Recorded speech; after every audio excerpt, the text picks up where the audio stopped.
नमस्कार मित्रों, इस YouTube चैनल में फिर से स्वागत है। आज हमारा विचारणीय विषय है राष्ट्रपति शब्द के स्त्रीलिंग रूप की संभावना। राष्ट्रपति शब्द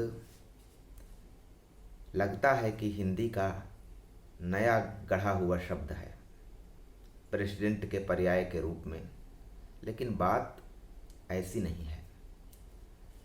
भारत का पुराना आर्ष काव्य महाभारत ही इस शब्द के प्रयोग का सबसे पहला स्थल मुझे दिखाई देता है। महाभारत के वन पर्व में युधिष्ठिर के लिए इस शब्द का प्रयोग है। सातवलेकर द्वारा संपादित महाभारत, जिसमें आरण्यक पर्व लिखा हुआ है, उसमें पंक्ति है, महावनम राष्ट्रपतिर्ददर्श। राष्ट्रपति युधिष्ठिर ने विशाल वन को देखा। राष्ट्रपति शब्द संस्कृत में एक समस्त शब्द की तरह है। दो स्वतंत्र सार्थक इकाइयों का योग है, राष्ट्र और पति। राष्ट्र का पति। अब राष्ट्र तो बहुत कुछ स्पष्ट है, पति शब्द को थोड़ा सा हम समझने का प्रयास करें।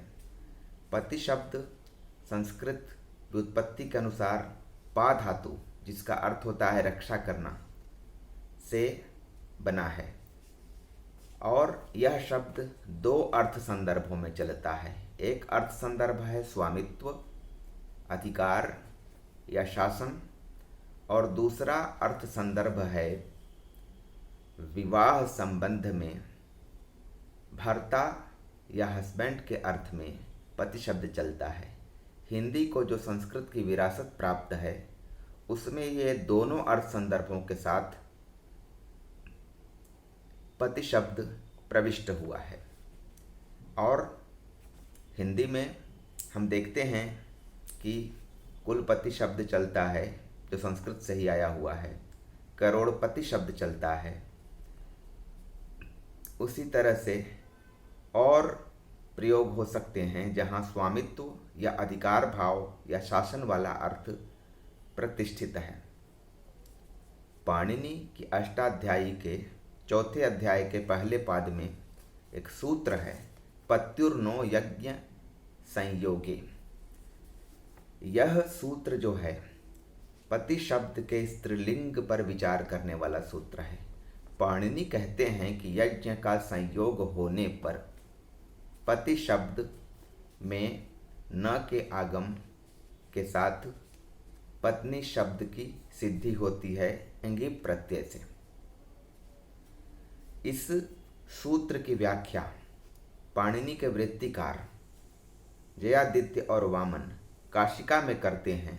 उस वृत्ति के अनुसार यज्ञ कार्य में साधन बनने पर या पति को सहयोग प्रदान करने पर अथवा उस यज्ञ का फल ग्रहण करने पर पति शब्द से पत्नी शब्द की सिद्धि होती है।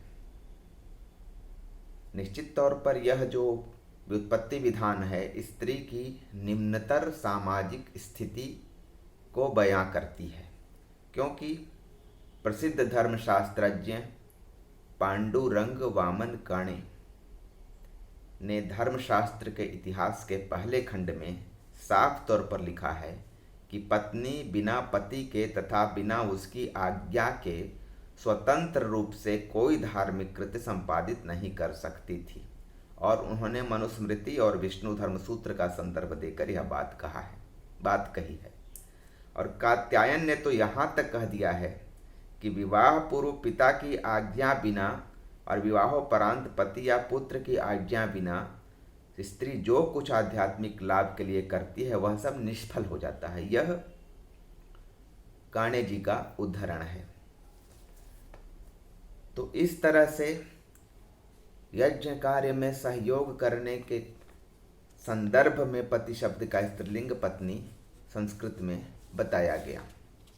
लेकिन जहाँ यज्ञ कार्य का या विवाह संबंध का संदर्भ न हो, वहाँ संस्कृत व्याकरण का विधान साफ है कि वहाँ पति शब्द का स्त्रीलिंग नहीं होगा। यानी पति शब्द स्त्री के लिए भी चलेगा स्वामित्व के अर्थ में, अधिकार भाव के अर्थ में, शासन के अर्थ में। जैसे कि काशिका में ही यह उदाहरण प्रस्तुत किया गया है, पतिरियं ब्राह्मणी ग्रामस्य। यह ब्राह्मणी गांव की पति यानी स्वामिनी है।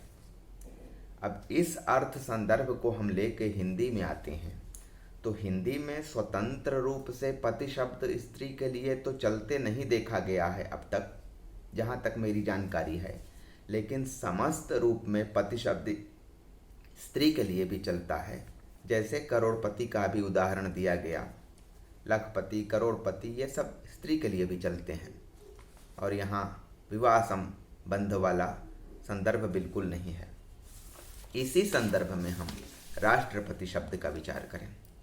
राष्ट्रपति शब्द इधर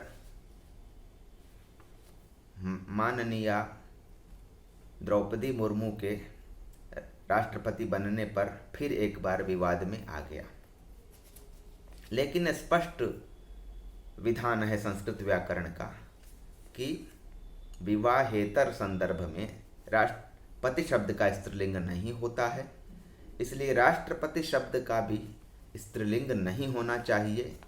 महिला राष्ट्रपति को भी राष्ट्रपति कहा जाना चाहिए, ऐसी हम व्याख्या कर सकते हैं। एक व्यावहारिक विधान हिंदी का बहुत समय से चल रहा है कि पद मूलक, पेशा मूलक जो नाम हैं उन नामों का स्त्रीलिंग न किया जाए, अथवा दूसरे शब्दों में वे लिंग निरपेक्ष मान लिए जाएं। और अगर लिंग की सूचना देनी ही है तो उसके पहले महिला या पुरुष, इस तरह से विशेषण लगा के हम प्रयुक्त कर सकते हैं। महिला राष्ट्रपति, पुरुष राष्ट्रपति, महिला प्रधानमंत्री, पुरुष प्रधानमंत्री, पुरुष डाकिया, महिला डाकिया, पुरुष मजदूर, महिला मजदूर, और की और का के अंतर से लिंग को स्पष्ट कर सकते हैं। जैसे भारत की राष्ट्रपति महामहिम द्रौपदी मुर्मू, और उसी तरह से भारत के राष्ट्रपति रामनाथ कोविंद, इस तरह का प्रयोग हम कर सकते हैं। तो इस तरह से राष्ट्रपति शब्द का राष्ट्रपत्नी शब्द के रूप में स्त्रीलिंग खोजना परंपरा विरुद्ध है, और कई बार शरारत में भी ऐसा किया जाता है। तो आज की चर्चा यहीं तक, और जल्द ही मैं आपके सामने एक नया और रोचक विषय लेकर प्रस्तुत होऊंगा। तब तक के लिए नमस्कार।